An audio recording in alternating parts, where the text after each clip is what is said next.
El Motorola Razr 50 Ultra es una pieza de ingeniería que te entra por los ojos. Es una pasada. Probablemente es el plegable más bonito que puedes comprar ahora mismo. Y eso, créeme, es lo que te va a decir todo el mundo. Pero he descubierto lo que hay detrás de tanto marketing y tanto brillo. Hay cosas que sencillamente Motorola no te está contando. Nos prometen una revolución, un teléfono ultra en todo. Pero, ¿qué significa ultra de verdad? ¿Es tener el procesador más bestia? ¿Las cámaras más versátiles? ¿Puedes tener un diseño de infarto a costa de hacer sacrificios que solo descubres cuando ya has soltado el dinero? Hoy no vamos a recitar la ficha técnica. Hoy vamos a destapar la verdad que no te cuentan. Y ojo, que la tercera verdad, la de las cámaras, va a hacer que te pienses muy en serio si este es el plegable para ti. Es una muy buena pregunta, la verdad, y no sé qué contestarte. Vamos a ser sinceros. La razón por la que estás viendo este video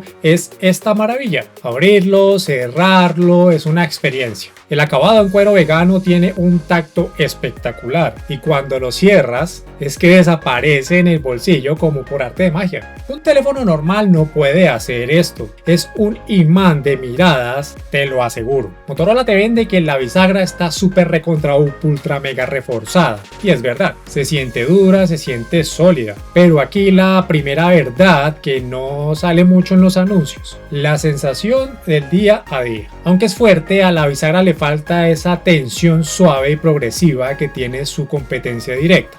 No se siente tan premium cuando lo abres con una sola mano. Es un detalle tonto, sí, pero es un gesto que repites 100 veces al día. Y luego está el pliegue. A ver, sigue ahí. Se nota menos que antes, pero cuando pasas el dedo por el centro de esta pantallaza de 6.9 pulgadas, se siente. Y cuando la luz le da de lado, pues lo ves. Motorola ha hecho un trabajo increíble para disminuirlo, pero la física es la física. No es un drama, pero es una realidad con la que tienes que convivir. Una que a menudo se olvida con el subidón de la novedad. En diseño es un 10 en atractivo, pero un 8.5 en esos pequeños detalles que marcan la diferencia en la gama alta.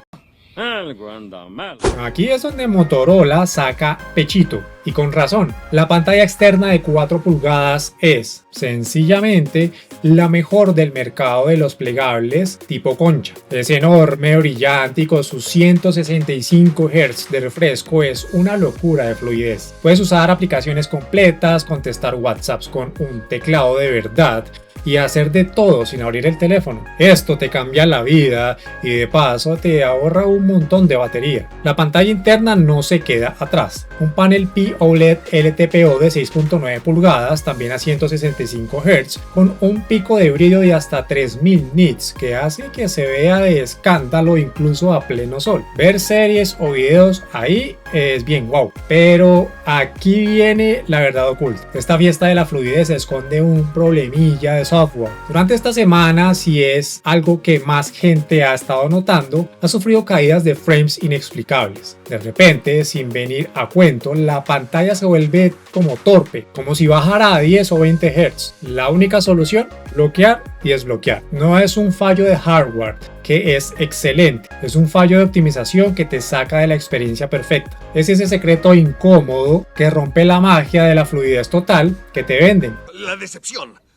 La traición, amigo. Si te ha pasado esto de la pantalla, por favor déjamelo saber en los comentarios. Motorola llama a este teléfono Ultra y este año por fin le han metido el procesador que se merece, el Snapdragon 8S Gen 3, potencia pura de Qualcomm. Y sí, voy a ser claro, es un misil. Puedes jugar a Genshin Impact a tope de gráficos y mover lo que le eches sin despeinarse. Así que, ¿problema resuelto? ¿Rendimiento ultra de verdad? Pues sí, pero con un pero. Meter un motor de Fórmula 1 en un chasis tan fino y plegable tiene consecuencias. La verdad es que una decisión valiente, pero para controlar las temperaturas a veces tienes que bajar el ritmo. Esto se nota sobre todo en la batería, los 4000 mAh, que son 200 más que el año pasado, rinden sorprendentemente bien. Gracias a que usas mucho la pantalla de afuera, llega al final del día de uso más intenso sin problema, con unas 6 horas y media de pantalla. La carga de 45 watts por cable y 15 watts inalámbrica también cumple bastante. Sin embargo, hay dos cositas más. La primera, en sesiones largas de juego o grabando video en 4K, el teléfono se calienta más de lo que me gustaría y eso afecta al rendimiento. La segunda, un pequeño glitch que he notado con la carga inalámbrica. A veces la pantalla se enciende y se apaga sola sin motivo, lo que por la noche es bastante molesto. Son detalles, sí, pero son la verdad completa. Porque cuando lo vi yo dije, ¿qué?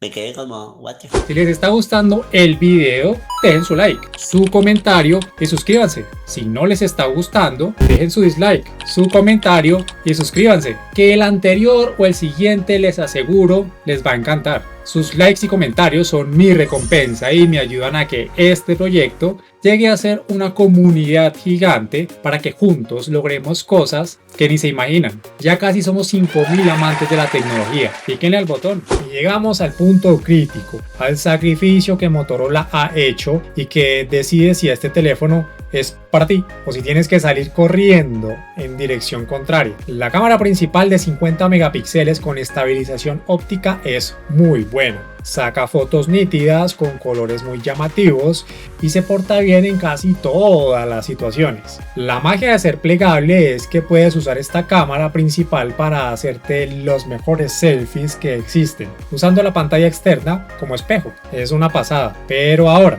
la gran verdad. El año pasado el Razr tenía una cámara principal y un ultra gran angular. Este año Motorola ha decidido quitar el ultra gran angular y poner en su lugar un teleobjetivo de 2x de 50 megapíxeles. Repito para que quede claro, este teléfono no tiene cámara ultra gran angular. Esta es una decisión de diseño que no te va a gritar en la publicidad. En un mundo donde hasta los móviles de $300 tienen 3 cámaras, el plegable ultra de Motorola te obliga a elegir. Y sí, el teleobjetivo es bueno, te da unos retratos con un desenfoque natural bastante chulo y un zoom óptico que se agradece, pero ¿a qué precio? Pierdes la opción de hacer esas fotos espectaculares de paisajes, de meter a todo tu grupo de amigos, a toda tu familia en el encuadre o de grabar videos con esa perspectiva súper amplia y dinámica. Para mí es un sacrificio demasiado grande. El ultra gran angular es clave en un teléfono de este precio. Y aunque el video de 4K es decente y la cámara principal tiene estabilización óptica o IS, de la que hemos hablado mucho en estos videos, la estabilización final en movimiento no está al nivel de los mejores. La promesa de una cámara versátil se queda a medias. Esta es sin duda la verdad más importante que Motorola no te va a contar. ¿Pero qué ha pasado? Con el software, Motorola sigue haciendo un gran trabajo. Tienes Android 14 casi puro, con los gestos de moto que son súper útiles y sin apps basura. La inteligencia artificial de Google con Gemini está integrada y la puedes usar desde la pantalla externa, lo cual es un puntazo. Aunque algunas funciones como el creador de fondos de pantalla son más una anécdota que algo que vayas a usar todos los días. La verdad aquí está en lo que pasará mañana. Motorola promete 3 años de actualizaciones de Android y 4 de parches de seguridad. Esto está bien, es correcto, pero es que competidores como Samsung ya ofrecen 4 o 5 o 6 años y Google te da 7 años en sus Pixel. Otra vez, la palabra ultra parece que aquí no aplica mucho. Estás pagando un precio premium por un soporte que, aunque es muy bueno, pues no es el mejor. Hola, chicas superpoderosas. Después de todo este rollo, ¿merece la pena el Motorola Razr 50 Ultra? La verdad final es que no es un teléfono para todo el mundo y desde luego no cumple todo lo que su nombre Ultra promete. Hemos visto las verdades que no te cuentan, que la bisagra, aunque fuerte, no tiene el tacto más refinado, que sus pantallas, aun siendo las mejores, tienen fallos de software que rompen la fluidez, que su rendimiento es de primera pero se calienta, y la más dolorosa, que te obliga a renunciar a una cámara ultra gran angular, un sacrificio casi imperdonable en 2025 en un teléfono de este precio. Mi veredicto sin filtros es este. Si eres una persona que prioriza el estilo, el diseño y el efecto wow por encima de todo, este es tu teléfono. Si quieres la pantalla más extrema, más grande y útil en un plegable de este tipo, no busques más. Es un accesorio de moda tecnológico brutal. Pero si tu prioridad número uno son las cámaras, si te encanta hacer fotos con gran angular, si buscas el rendimiento más brutal y sostenido del mercado, el mejor soporte a largo plazo, la verdad es que hay opciones mejores por el mismo precio o incluso menos. No, mi ciela, ya quisieras. Este teléfono es una declaración de intenciones, un triunfo del diseño, pero es un triunfo con asteriscos, con una letra pequeña que ahora tú ya conoces.